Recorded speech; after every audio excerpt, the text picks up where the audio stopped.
Cell का। और main 3 components of the cell मैंने लास्ट में आपको बताया था कि what are the 3 main components of the cell. तो आप लोगों को आंसर देना है cell membrane, cytoplasm and nucleus. Okay, these are the 3 main components of the cell. तो फर्स्ट पॉइंट है सेल मेम्ब्रेन। तो आज मैं आप लोगों को डिटेल में what is the cell membrane को एक्सप्लेन करूंगी। What is cell membrane? It is boundary of each cell. It separates cytoplasm from surrounding. For example, ये एक सेल है, ओके, यहाँ पे बीच में न्यूक्लियस है। तो ये जो बाउंड्री है that is the cell membrane. वो साइटोप्लाज्म, यहाँ पे जो बीच में जो व्हाइट कलर का पोर्शन है वो साइटोप्लाज्म। तो ये साइटोप्लाज्म को उसके सराउंडिंग से सेपरेट करता है। ओके, तो इसका काम क्या है? दोनों को सेपरेट करना प्लाज्मा मेम्ब्रेन का। Present in both animal cell and plant cell. Animal cell में और प्लांट सेल में दोनों में प्लाज्मा मेम्ब्रेन और सेल मेम्ब्रेन भी बोल सकते हैं, दोनों सेल्स में प्रेजेंट है। Present in both animal and plant cell, it is selectively permeable membrane in nature. It allows some materials in and out of the cell. ये जो प्लाज्मा मेम्ब्रेन है वो सिलेक्टिवली परमिएबल मेम्ब्रेन है। What is the meaning of selectively permeable membrane? मतलब वो जो selected material को ही अंदर आने की परमिशन देगा एंड सिलेक्टेड मटेरियल को भी बाहर जाने की परमिशन देगा।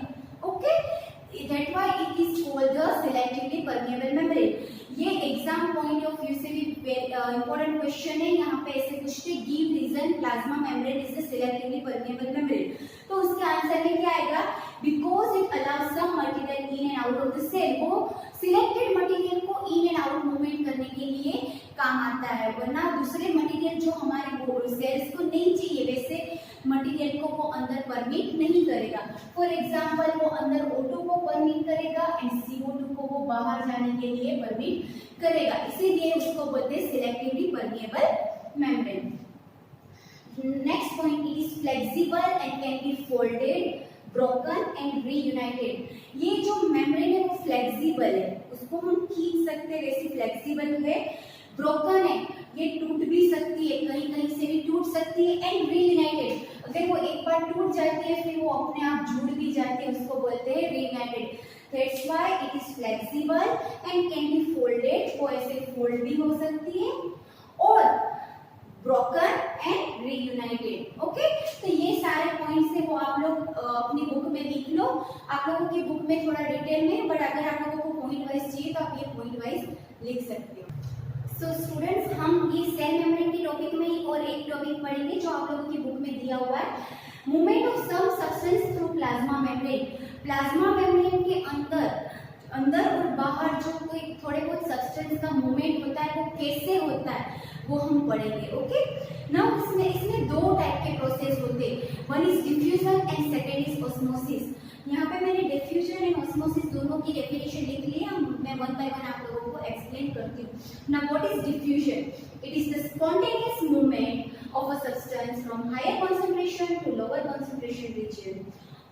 फॉर एग्जाम्पल, अगर ये आप लोगों का सेल है, ओके, और ये सेल मेम्ब्रेन है, यहाँ पे क्या होगा, कोई भी सब्सटेंस होगा वो अंदर से बाहर होगा या अंदर से बाहर या बाहर से अंदर कैसे होगा। फॉर एग्जाम्पल, ऑक्सीजन का कॉन्सेंट्रेशन बाहर ज्यादा है और सेल के अंदर कम है, मतलब ऑक्सीजन हमारे सेल के बाहर ज्यादा है और सेल के अंदर कम है, तो ऑक्सीजन का मूवमेंट बाहर से अंदर होगा। ये प्रोसेस को हम बोलेंगे डिफ्यूजन। ओके, सेकेंड एग्जाम्पल, अगर CO2 का कॉन्सेंट्रेशन हमारे सेल के अंदर ज्यादा है और बाहर कम है, तो ये कौन से प्रोसेस से बाहर जाएगा? तो डिफ्यूजन के प्रोसेस थ्रू वो CO2 from higher concentration to lower concentration वो मूव करेगा, तो ये प्रोसेस को हम बोलेंगे डिफ्यूजन प्रोसेस। इसमें मेनली कौन से material inward and outward movement करते हैं? Oxygen and carbon dioxide can move across the cell membrane. Diffusion process से ऑक्सीजन एंड CO2 दोनों इनवर्ड एंड आउटवर्ड मूवमेंट करते हैं, तो ऐसी प्रोसेस को हम बोलेंगे डिफ्यूजन प्रोसेस। डिफ्यूजन में क्या होगा, फ्रॉम हायर कॉन्सेंट्रेशन, जो चीज जहाँ पे ज्यादा है वहां से वो जहाँ पे कम है, जहाँ उसकी जरूरत है वहां जाएगी, ऐसी प्रोसेस को हम बोलेंगे diffusion process. Now what is osmosis? The movement of water molecule through plasma membrane is called osmosis. Water, जो हमारे सेल के अंदर वाटर चाहिए वो जब बाहर से अंदर मूवमेंट करेगा, ओके, H2O मीन्स वाटर, तो वाटर जब अंदर मूवमेंट करेगा या बाहर मूवमेंट करेगा, जब सेल में ज्यादा वाटर होगा या बाहर मूवमेंट करेगा या वाटर बाहर से अंदर मूवमेंट करेगा, वो कौन से प्रोसेस से मूवमेंट करेगा, ऑस्मोसिस प्रोसेस। तो ये दोनों डेफिनेशन आप लोगों को लिखनी है और लर्न भी करनी है, बिकॉज ये दोनों डेफिनेशन बहुत ज्यादा इंपॉर्टेंट है, diffusion and osmosis. Now students, हम हमारे यही cell membrane and plasma membrane में हमारा नेक्स्ट टॉपिक जो आप लोगों की बुक में दिया है वो हम पढ़ेंगे। What will happen if we put an animal cell or a plant cell into the solution of sugar or salt? हमको एक एनिमल सेल लेना है या तो प्लांट सेल लेना है और उसको हमको सॉल्यूशन में डालना है। कोई भी सॉल्यूशन बनाओ, आइदर शुगर सॉल्यूशन और सॉल्ट सॉल्यूशन, ऐसा जरूरी नहीं है, आप अपने हिसाब से कोई भी सॉल्यूशन बना सकते हैं, ओके। तो यहाँ पे क्या क्या प्रोसेस होगी, तो हम तीन टाइप के सॉल्यूशन बनाएंगे। First is hypotonic solution, second is isotonic solution and third is hypertonic solution. Now पहले आप लोग ऑस्मोसिस को याद कर लो। ऑस्मोसिस में क्या होता था, ऑस्मोसिस में मूवमेंट ऑफ वाटर होता था थ्रू प्लाज्मा मेम्ब्रेन, ओके। तो ये वाटर का मूवमेंट भी कहां से कहां होता था, higher concentration to lower concentration. तो यही चीज हम यहाँ पे देखेंगे, ओके। पानी जहां ज्यादा होगा वहां से वो जहां कम होगा वहां पे ट्रांसफर होगा। Now what is hypotonic solution? Now what is the meaning of hypo means कम, जो सॉल्यूशन के अंदर हम सोल्यूट कम डालेंगे, लेस सोल्यूट, ओके, ऐसे सॉल्यूशन को हम बोलेंगे हाइपोटोनिक सॉल्यूशन। मैं आप लोगों को एक्टिविटी करके दिखाऊंगी। आइसोटोनिक सॉल्यूशन मतलब कि सेम, आइसो मींस सेम, जितना हम पानी लेंगे उतना ही हम शुगर लेंगे या तो सोल्ट लेंगे, तो ऐसे सॉल्यूशन को हम बोलेंगे आइसोटोनिक सॉल्यूशन। तो यहाँ पे मैं लिख देती हूँ same solute. Now next is hypertonic solution. What is hyper? Hyper means ज्यादा, जो सॉल्यूशन में हम ज्यादा सॉल्यूट लेंगे, मतलब शुगर ज्यादा लेंगे या सोल्ट ज्यादा लेंगे, ऐसे सॉल्यूशन को हम बोलेंगे हाइपरटोनिक सॉल्यूशन। तो यहाँ पे आप लोग ये लिख सकते हो मोर सॉल्यूट, ओके। नाउ इसके रिलेटेड हम एक एक्टिविटी करके मैं आप लोगों को ये तीनों सॉल्यूशन में हम जब सेल डालेंगे, हाइपोटोनिक सॉल्यूशन में, आइसोटोनिक सॉल्यूशन में और हाइपरटोनिक सॉल्यूशन में, तीनों सॉल्यूशन में जब मैं प्लांट सेल या एनिमल सेल डालूंगी तब क्या होगा, वाटर का मूवमेंट कहाँ से कहाँ होगा, वो मैं आप लोगों को वन बाय वन करके दिखाती हूँ। देखो यहाँ पे हम लोग एक बीकर लेते हैं, बीकर के अंदर हमने एक सॉल्यूशन लिया है। पहले हम लेते हैं हाइपोटोनिक सॉल्यूशन। कौन सा लेंगे, हाइपो, यहाँ पे मैं लिख देती हूँ हाइपोटोनिक सॉल्यूशन। हाइपोटोनिक सॉल्यूशन में क्या होगा, हमारा सोल्यूट कम होगा, मतलब ये जो हमने सोल्यूट लिया है, देखो ये सोल्यूट है, ये कम है और हमारा वाटर लेवल क्या है, ज्यादा है।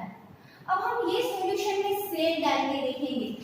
अगर फॉर एग्जांपल ये मेरा सेल है, अगर मैं यहाँ पे सेल डाल के देखूंगी तब वाटर मूवमेंट कहाँ से कहाँ ट्रांसफर होगा, from higher concentration to lower concentration, okay. तो पानी बाहर ज्यादा है, सेल में कम है, तो वो बाहर से सेल के अंदर जाएगा, तो सेल क्या होगा, स्वेल होता जाएगा, क्या होता जाएगा, बड़ा होता जाएगा। तो इसमें सेल की कंडीशन क्या होगी, स्वेलिंग कंडीशन। यहाँ पे सेल देखो ऐसे बड़ा होता जाएगा, ओके। तो यहाँ पे कंडीशन होगी स्वेलिंग कंडीशन। कभी कभी ज्यादा पानी भर जाने से वो फट भी सकता है, बर्स्ट भी हो सकता है, तो ये होगा हाइपोटोनिक सॉल्यूशन में। अब मैं लेती हूँ आइसोटोनिक सॉल्यूशन।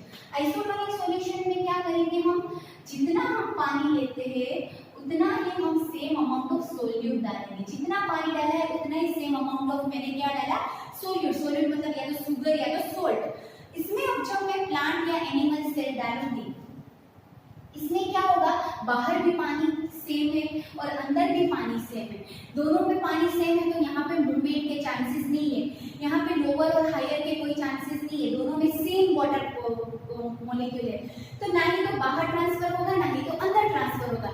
इसकी वजह से यहाँ पे सेल की जो साइज है वो एज इट इज रहेगी, इसमें कोई चेंजेस नहीं होगा, तो इसको क्या same as it is size, okay. तो ये सॉल्यूशन कौन सा था, आइसोटोनिक सॉल्यूशन। आ गया समझ में। नाउ थर्ड सॉल्यूशन हम कौन सा लेंगे, हाइपरटोनिक सॉल्यूशन। हाइपरटोनिक सॉल्यूशन मतलब पानी कम लेंगे और सोल्यूट ज्यादा लेंगे। यस, पानी कम कम लेंगे और सोल्यूट मतलब जो शुगर सॉल्यूशन या सोल्ट सॉल्यूशन है वो हम ज्यादा डालेंगे। चलो हमने यहाँ पे पानी कम लिया और हमने सोल्यूट इसमें ज्यादा डाल दिया। अब क्या होगा, जब हम सेल अंदर डालेंगे, प्लांट सेल या एनिमल सेल, कोई भी सेल को अंदर डालेंगे, अब बाहर पानी कम है, सेल के अंदर पानी ज्यादा है, तो क्या होगा, जो वाटर मॉलिक्यूल है वो सेल से बाहर जाएगा। कहाँ जाएगा, सेल के अंदर पानी ज्यादा होगा, बाहर कम होगा, तो मूवमेंट कहाँ से कहाँ होगा, from higher concentration to lower concentration. तो यहाँ से यहाँ सेल का मूवमेंट, वाटर का मूवमेंट होगा।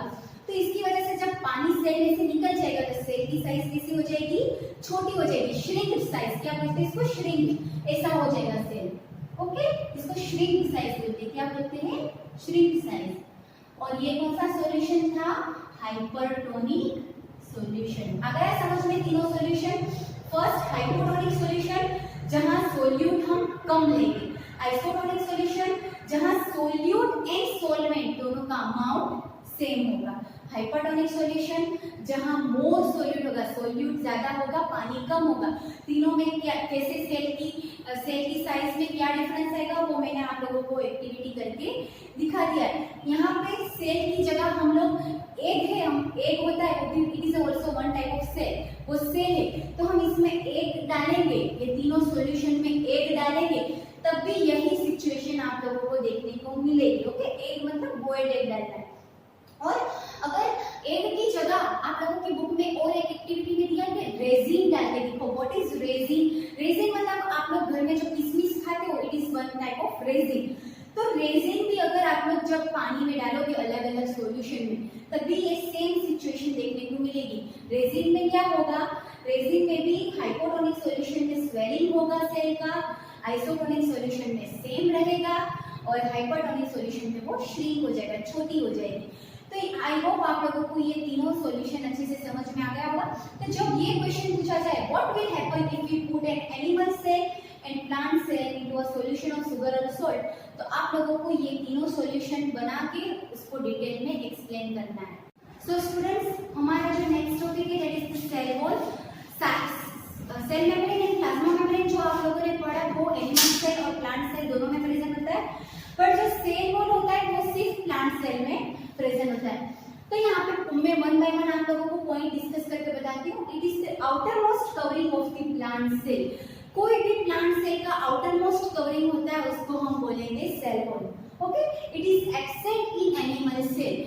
सेल वॉल एनिमल सेल में प्रेजेंट नहीं होता। Okay, it is rigid, strong, porous and non living structure. Now it is rigid, rigid मतलब कठोर, एकदम टफ होता है, वो जल्दी से टूट नहीं सकता। स्ट्रॉन्ग, बहुत ज्यादा स्ट्रॉन्ग होता है। पोरस, उसमें छोटे छोटे होल्स होते हैं ताकि अंदर और बाहर कोई भी material inward and outward movement कर सके। नॉन लिविंग, नॉन लिविंग वो ऑलमोस्ट डेड सेल, उसका जो आउटर कवरिंग होता है वो डेड होता है, लिविंग नहीं होता। It is made up of cellulose, वो किससे बना हुआ होता है, सेल्यूलोज से बना हुआ होता है। Cell wall of two cell are joined by a layer called lamellae. Lamellae करके एक मटेरियल है जिससे दो सेल, एक सेल का सेल वॉल और दूसरा सेल का सेल वॉल, दोनों एक दूसरे के साथ ज्वाइन किससे होते हैं, लैमेली से। मैंने यहाँ पे स्ट्रक्चर जो किया है सेल वॉल का एंड सेल मेम्ब्रेन का, देखो ये ब्लैक कलर की जो डार्क लाइन है और ये व्हाइट लाइन है, दोनों सेल वॉल है। मतलब सेल वॉल बहुत ज्यादा स्ट्रॉन्ग एंड थिक होता है ताकि वो इजीली टूट ना सके। और जो आउटर मोस्ट लाइन है, देखो ये लाइन है, ये है सेल मेम्ब्रेन, जो बाहर की एकदम लाइन होती है इसको हम बोलते हैं सेल मेम्ब्रेन। और ये जो बीच में जो मटेरियल है that is called the lamellae. Lamellae किस लिए काम आता है, दोनों सेल वॉल को एक दूसरे के साथ ज्वाइंट रखने में लैमेली काम आता है। ओके, तो आई होप आप लोगों को ये पूरा सेल वॉल समझ में आ गया होगा। नाउ स्टूडेंट्स, हम सेल वॉल के फंक्शंस देखेंगे। सेल वॉल के फंक्शंस क्या है, it provide defined shape to the cell. वो कोई भी सेल को एक पर्टिकुलर शेप देने में काम आता है, क्योंकि वो आउटर बाउंड्री है इसलिए वो पर्टिकुलर शेप देगा प्लांट सेल को। ओके, ये एनिमल सेल में प्रेजेंट नहीं होता। It provide strength to the cell, ये कोई भी सेल को स्ट्रेंथ प्रोवाइड करेगा, मतलब वो टूटने नहीं देगा जल्दी से सेल को, इसलिए वो पर्टिकुलर स्ट्रेंथ देगा और शेप भी देगा। It is permeable and allow substance of different sizes. वो परमिएबल है, मतलब आप लोगों को पता है जैसे प्लाज्मा मेम्ब्रेन भी सिलेक्टिवली परमिएबल था, वैसे सेल वॉल भी परमिएबल है, वो इनवर्ट एंड आउटवर्ड मूवमेंट करने में हेल्प करता है। बट कैसे डिफरेंट साइजेस के मटेरियल को, अलग अलग शेप और अलग अलग साइज के जो मटेरियल होते हैं उसको इनवर्ट एंड आउटवर्ड मूवमेंट में काम आता है। तो ये 3 पॉइंट है जो आप लोगों को फंक्शन ऑफ सेल वॉल में लिखने। वो सेल वॉल का आगे डिस्क्रिप्शन था और ये फंक्शन था। स्टूडेंट्स, हमने जो फर्स्ट टॉपिक पढ़ा था that is cell membrane, second topic पढ़ा हमने सेल वॉल और थर्ड टॉपिक हम पढ़ेंगे साइटोप्लाज्म। 3 मेन कंपोनेंट हमको पढ़ने, cell membrane, cytoplasm and nucleus. ये तीनों मेन जो कंपोनेंट है सेल के वो बहुत ज्यादा एसेंशियल है। बट सेल वॉल हमने इसलिए पढ़ा क्योंकि सेल वॉल प्लांट सेल में प्रेजेंट होता है। नाउ साइटोप्लाज्म क्या है? The liquid part of the cell in which the other organelles float is called cytoplasm. For example ये सेल है और ये न्यूक्लियस है। ओके, तो ये सेल मेम्ब्रेन है, ये न्यूक्लियस है और ये क्या है? साइटोप्लाज्म। साइटोप्लाज्म मैंने आप लोगों को बताया था कैसा होता है, जेली लाइक सब्सटेंस होता है, वो लिक्विड मटेरियल होता है। तो ये जितना भी लिक्विड मटेरियल होता है जिसके अंदर छोटे छोटे ऑर्गेनल्स फ्लोट करते, ऑर्गेनल्स मतलब क्या होता है, जैसे कि हमारी बॉडी में हार्ट, किडनी, लीवर ऐसे अलग अलग ऑर्गन्स है, वैसे सेल के ऑर्गन्स को हम क्या बोलेंगे? ऑर्गेनल्स। जैसे कि माइटोकॉन्ड्रिया हो गया, गोल्गी एपेरेटस, लाइसोसोम, ये सब क्या होते हैं? सेल के अंदर ऑर्गेनल्स होते हैं। तो लिक्विड मटेरियल जिसके अंदर ऑर्गेनल्स फ्लोट करते हैं वैसे मटेरियल को हम बोलेंगे साइटोप्लाज्म। नाउ साइटोप्लाज्म में 2 मेन चीजें होती है। First is cytosol. साइटोसोल क्या है? The aqueous component of cytoplasm. जो वाटर पार्ट मतलब जो लिक्विड पार्ट होता है उसको हम क्या बोलेंगे? Cytosol. Okay, and cell organelles. एक तो साइटोसोल मतलब के अंदर लिक्विड पार्ट होता है, यहाँ पे जो लिक्विड पार्ट, पर उसके अंदर जो ऑर्गेनल्स फ्लोट करते हैं उसको हम क्या बोलेंगे? Cell organelles. These are the internal organs of the cell responsible for carrying out specific job to keep the cell alive. ये सेल के इंटरनल ऑर्गन्स है, जैसे कि हमारी इंटरनल ऑर्गन्स मैंने आप लोगों को एग्जांपल दिए, लंग्स, किडनी, हार्ट, वैसे ये सेल के इंटरनल ऑर्गन्स है और वो अलग अलग फंक्शन परफॉर्म करते, स्पेसिफिक फंक्शन परफॉर्म करते ताकि वो सेल को अलाइव रख सके, मतलब जिंदा रख सके। ओके, आई होप आप लोगों को साइटोप्लाज्म समझ में आ गया होगा। अब लास्ट जो टॉपिक है हमारा न्यूक्लियस, ये जो बीच में जो दिख रहा है सेल के अंदर न्यूक्लियस, उसको हम डिटेल में पढ़ेंगे। स्टूडेंट्स, जो हमारे 3 मेन कंपोनेंट्स थे उसमें से जो लास्ट कंपोनेंट है दैट इज द न्यूक्लियस, वो हम डिटेल में पढ़ेंगे। तो फॉर एग्जांपल ये मैं सेल जो कर रही हूँ तो उसका जो सेंटर पॉइंट है, जो स्फेरिकल सब्सटेंस है, उसको हम क्या बोलेंगे? न्यूक्लियस। ये क्या होता है?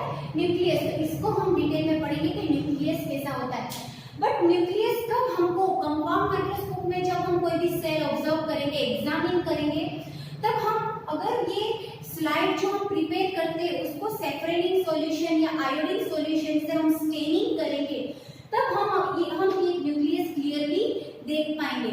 ओके, तो न्यूक्लियस देखने के लिए हमारी स्लाइड को सेफ्रेनिक सॉल्यूशन या तो फिर आयोडीन सॉल्यूशन से स्टेन करना बहुत ज्यादा इंपॉर्टेंट है।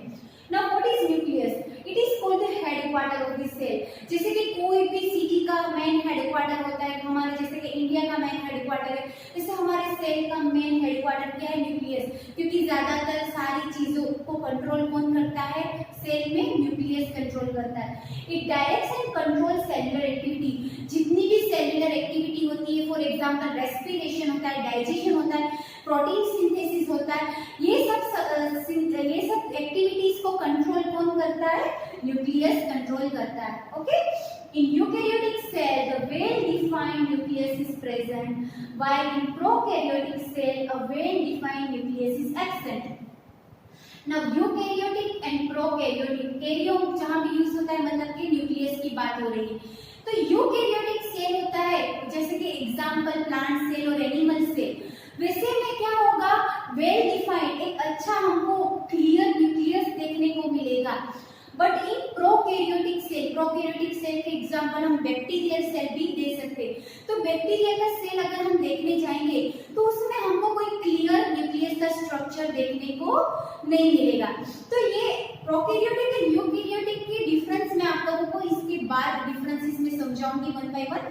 बट अभी सिर्फ इतना याद रखना है कि यूकैरियोटिक जो सेल होता है उसमें वेल डिफाइंड न्यूक्लियस होता है, मतलब अच्छा न्यूक्लियस, अच्छा खासा न्यूक्लियस देखने को मिलता है। बट इन प्रोकैरियोटिक सेल हमको कोई न्यूक्लियस अच्छे से देखने को नहीं मिलता। Now it is a double layer covering called nuclear membrane। जैसे कि ये न्यूक्लियस है, न्यूक्लियस के आसपास डबल लेयर कवरिंग है, वो डबल लेयर कवरिंग को हम क्या बोलेंगे? Nuclear membrane. जैसे कि सेल की सेल मेम्ब्रेन है, वैसे न्यूक्लियस की मेम्ब्रेन को क्या बोलेंगे? Nuclear membrane. Yes, nuclear membrane has pores which regulate the movement of material in and out of the nucleus। जैसे cell membrane in and out movement of the material करता है, मतलब ऑक्सीजन CO2 का exchange होता है, water molecule, food material सब इन and out movement होते हैं। वैसे ही न्यूक्लियर मेम्ब्रेन में भी छोटे छोटे होल्स होते, पोर्स होते। वो क्या करते हैं? वो भी जो भी मटेरियल को अंदर जाना है तो उसको अलाउ करेगा, और जो मटेरियल को बाहर निकलना है उसको भी बाहर जाने के लिए अलाउ करेगा। ओके, आई होप आप लोगों को न्यूक्लियस के इतने पॉइंट समझ में आ गए होंगे। अब आगे के जो नेक्स्ट पॉइंट है वो मैं आप लोगों को समझा। नाउ स्टूडेंट्स, न्यूक्लियस में आगे जैसे मैं आप लोगों को समझा दिया कि न्यूक्लियस को हेडक्वार्टर भी बोलते, सारे सेल्युलर एक्टिविटी को वो कंट्रोल करता है। ओके, उसका जो आउटर लेयर है, डबल लेयर कवरिंग, उसको हम क्या बोलेंगे? Nuclear membrane. Now nuclear membrane के अंदर फॉर एग्जांपल ये न्यूक्लियस है और ये न्यूक्लियर मेम्ब्रेन है, तो उसके अंदर क्या क्या प्रेजेंट होता है? उसके अंदर न्यूक्लियोलस प्रेजेंट होता है। जैसे कि सेल के बीच में न्यूक्लियस प्रेजेंट होता है, जैसे न्यूक्लियस के एग्जैक्ट सेंटर में वहां पे न्यूक्लियोलस प्रेजेंट होता है। क्या प्रेजेंट होता है? न्यूक्लियोलस। ओके, और अंदर न्यूक्लियर मेम्ब्रेन के अंदर और क्या क्या प्रेजेंट होता है? Chromosomes and chromatin material. Chromosomes मतलब आप लोगों को पता है, हाँ, जैसे कि हमारे ह्यूमन सेल है तो हमारे ह्यूमन सेल में कितने क्रोमोसोम्स प्रेजेंट होते हैं? 46 नंबर ऑफ क्रोमोसोम्स। क्रोमोसोम्स कैसे दिखते हैं? जैसे समथिंग लाइक दैट। ओके, ये ऐसे कुछ दिखते हैं। और यहाँ पे जो बीच में जो पॉइंट है ये क्रोमोसोम है, ये बीच के पॉइंट को हम बोलेंगे सेंट्रोमियर। क्या बोलेंगे?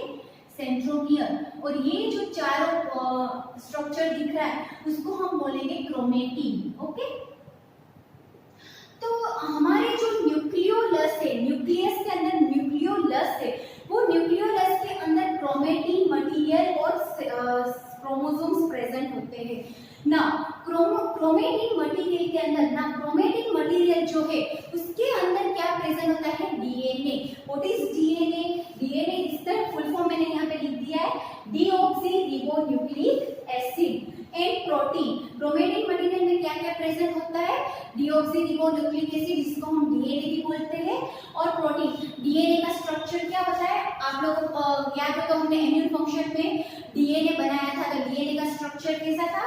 Double helical structure. इस टाइप का कुछ डीएनए का स्ट्रक्चर होता है। ओके, जो उसका जो बैकबोन होता है या सुगर फॉस्फेट से बना हुआ होता है, और अंदर चार टाइप के हमने वो देखे थे, cytosine, guanine, adenine and thymine. Okay, जो हमने अलग अलग पर्ल्स लेके बनाए थे वो हमने वही बनाए थे। नाउ ये जो मैंने स्ट्रक्चर ड्रॉ किया है वो क्रोमोसोम का स्ट्रक्चर है। ओके, और बाहर जो मटेरियल है वो क्रोमेटिन है, अंदर जो बीच में जो मैंने ड्रॉ किया उसको हम सेंट्रोमियर बोलेंगे, और क्रोमेटिन के अंदर ऐसे डीएनए बहुत सारे प्रेजेंट होते हैं, जिसको डीएनए का काम क्या है?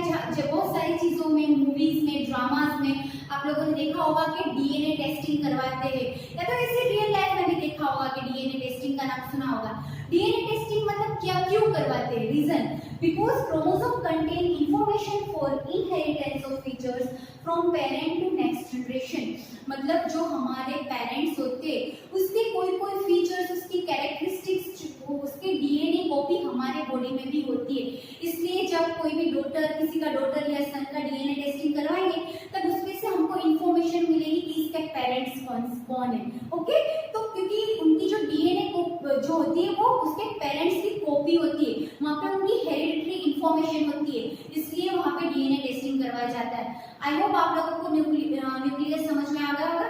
इतनी सारी चीजें, यहाँ पे प्रोटीन सिंथेसिस होता है, यहाँ पे डीएनए प्रेजेंट है, इसलिए ये इसको क्या बोलते हैं हम? न्यूक्लियस को headquarter of the cell. Okay, अब हम नेक्स्ट टॉपिक में क्या, मैं आप लोगों को जो मैंने आप लोगों को डिस्कस करके बताया था कि प्रोकैरियोटिक एंड यूकैरियोटिक सेल, जिसमें प्रोकैरियोटिक में वेल डिफाइंड न्यूक्लियस नहीं होता और यूकैरियोटिक जो होते हैं उसमें वेल डिफाइंड न्यूक्लियस होता है। तो मैं वो दोनों सेल का डिफरेंस आप लोगों को एक्सप्लेन करती हूँ। स्टूडेंट, हम अब पढ़ेंगे the difference between prokaryotic cell and eukaryotic cell. तो प्रोकैरियोटिक एंड यूकैरियोटिक में क्या डिफरेंस है ये हम देखेंगे।